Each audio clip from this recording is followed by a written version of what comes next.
bem decoreba, certo? Tem uma aula, ferramentas de produtividade e trabalho à distância, Microsoft Teams.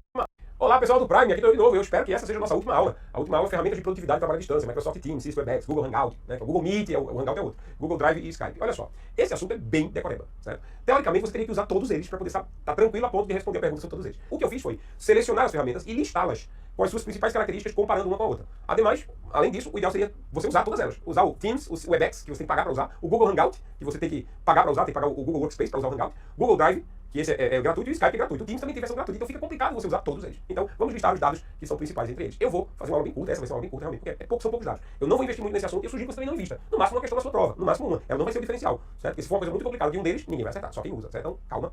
Decoreba é chato, como as outras duas aulas que a gente viu agora, mas a gente vai ter que mostrar, é o jeito. Olha só, cai da prova, tem que mostrar. O que são essas ferramentas? Microsoft Teams, Cisco Webex, Google Hangout e Skype são ferramentas de comunicação em grupo, permitem reuniões de áudio e vídeo em grupo. Cada programa deles tem suas características específicas, embora todos eles sejam realmente bem parecidos. O Microsoft Teams tem muitos recursos, o Google Hangout tem outros recursos que o Teams não tem, o Teams tem alguns recursos que o Hangout não tem, mas no geral eles fazem a mesma coisa. No geral é isso, certo? Então lá vai. Quem são os fabricantes? Microsoft Teams é a Microsoft, Cisco Webex é a Cisco Systems, o Google Hangout, claro, é o Google e o Skype também pertence à Microsoft, certo? Eles são os fabricantes de cada uma dessas 4 ferramentas, certo? Aqui eu listei uma coisa que eu acho importante, o limite de tempo da conversa entre eles. Uma reunião no Microsoft Teams pode durar 24 horas. Uma reunião no Microsoft Teams pode durar 24 horas. No Cisco Webex, ela pode durar até 24 horas se tiver até 50 participantes. Ou 8 horas se tiver mais de 50 participantes, certo? No Google Hangouts, a versão gratuita do Google Hangouts é chamada Google Meet. E ela dura 60 minutos. Certo? Ela dura 60 minutos.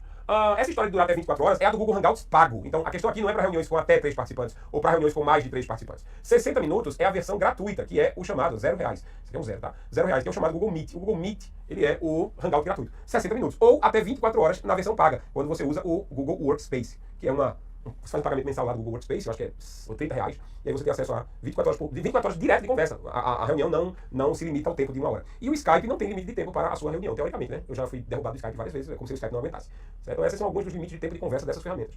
Certo? Quantidade máxima de pessoas que podem se reunir. O Microsoft Teams jura que consegue 10 mil pessoas, no que a gente chama de modo de exibição somente leitura, em que apenas algumas delas falam. É como se fosse uma palestra. 10 mil pessoas. 9.998 pessoas assistem, não conseguem falar, só conseguem ver, e 2 pessoas conseguem falar. Isso é um modo de exibição somente leitura. E se todo mundo estiver falando, ou seja, se todo mundo tiver o direito de abrir o microfone para falar, o Microsoft Teams consegue fazer uma reunião com até 250 pessoas. Esse número pode mudar, tá certo? Esse número pode mudar. Eu pesquisei ferramentas recentes, eu pesquisei informações recentes. Na página do Cisco Webex, por exemplo, ele diz que são 1.000 pessoas em reunião de áudio e vídeo normal, com todo mundo falando, ou 3.000 pessoas em webinars. Webinars é justamente quando tem poucos palestrantes e muitos ouvintes. Tipo, das 3.000 pessoas, nós temos 2.995 assistindo, só ouvindo, e 5 falando, certo? Então, é a mesma coisa que o modo somente leitura do Teams, certo? Só um detalhe, este número não é consenso. Na página do Cisco Webex tem 3.000, mas eles têm várias tabelas lá e dizem que dá para fazer até mais de 100.000 pessoas, certo? Umas outras falam de 25.000.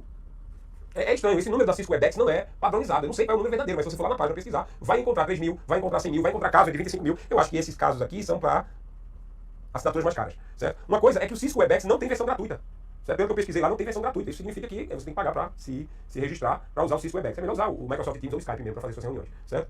O Google Hangouts consegue 250 pessoas em reuniões com áudio e vídeo, ou seja, reuniões em que todo mundo fala, ou 100.000 pessoas em eventos ao vivo. Evento ao vivo é quando 1 ou 2 pessoas falam, poucas pessoas falam e muitas assistem. Exatamente igual ao modo somente leitura do Microsoft Teams, certo? Então uma coisa que eu gostaria de dizer é que eu acho que esses termos podem cair, né? Assim, somente leitura é o nome da palestra do Teams. Webinars é o nome da palestra do Cisco Webex. Eventos ao vivo é o nome da palestra no Google Hangouts, certo? Então talvez isso possa cair, uma coisa interessante para saber. E o Skype, 50 pessoas em chamada em grupo. Pronto, faz uma chamada em grupo no Skype, junta 50 pessoas, todo mundo fala, todo mundo ouve, todo mundo vê. Ok? Eu vou alertar para uma coisa aqui. Você pode perguntar, João, eu tenho que decorar realmente isso? Eu sinceramente acho que não. Sinceramente eu acho que não. Porque esses dados não são consensuais.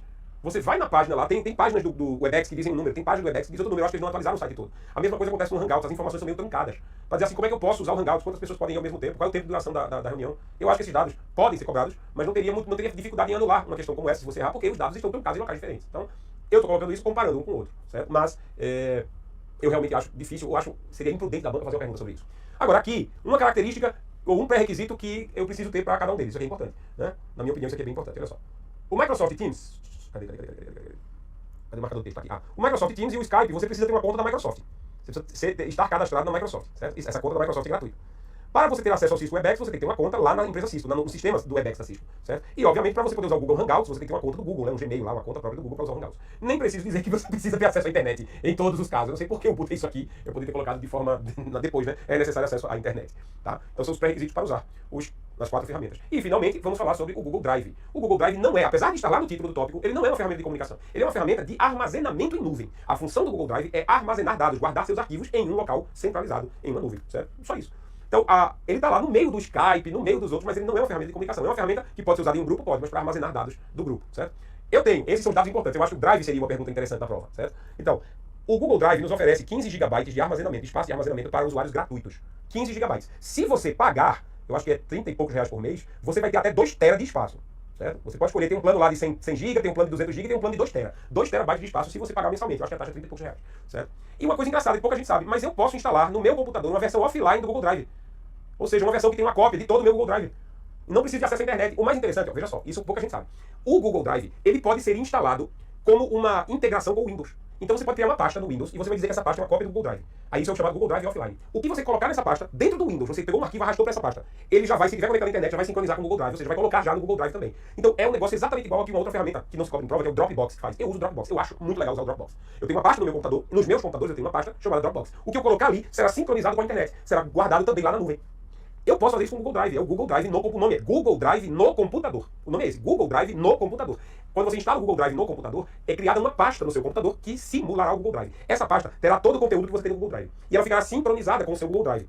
O que você puser nessa pasta será copiado para o Google Drive. E será copiado para todas as pastas Google Drive no computador que você tiver. Se você tem quatro computadores e você colocou a pasta Google Drive no computador nos quatro, quando você copiar uma coisa para dentro da pasta, nesse aqui, a coisa que você copiou vai para a nuvem e é replicada em todos os outros computadores. Ou seja, você vai ter uma pasta sincronizada entre todos os seus computadores usando o Google Drive. Usando a ferramenta chamada Google Drive no computador. Só isso. Ok? Pronto. Essas são algumas das características desses programas de comunicação e mais o Google Drive.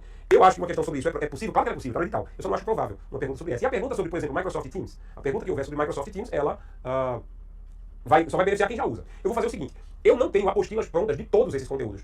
Dificilmente a gente escreve, por exemplo, Cisco WebEx, eu tenho que me cadastrar lá, pagar para poder fazer isso. Eu não uso esse programa. Agora, eu tenho uma apostila do Microsoft Teams. Eu vou colocar ela, disponibilizar ela para vocês também aí no Prime. Se der tempo para ler, ótimo. Mas eu acho que é pedir demais. Foque no que importa. Tá? E vamos tentar atingir o maior número de questões, o maior número de assuntos possível. Beleza? Um grande abraço, fique com Deus. Até o nosso próximo encontro, até a prova, quem sabe, até o momento em que a gente vai comentar com vocês. Nós vamos comentar com vocês a prova e verificar que você vai ter, com a graça de Deus, tido um bom resultado. Que Deus te abençoe.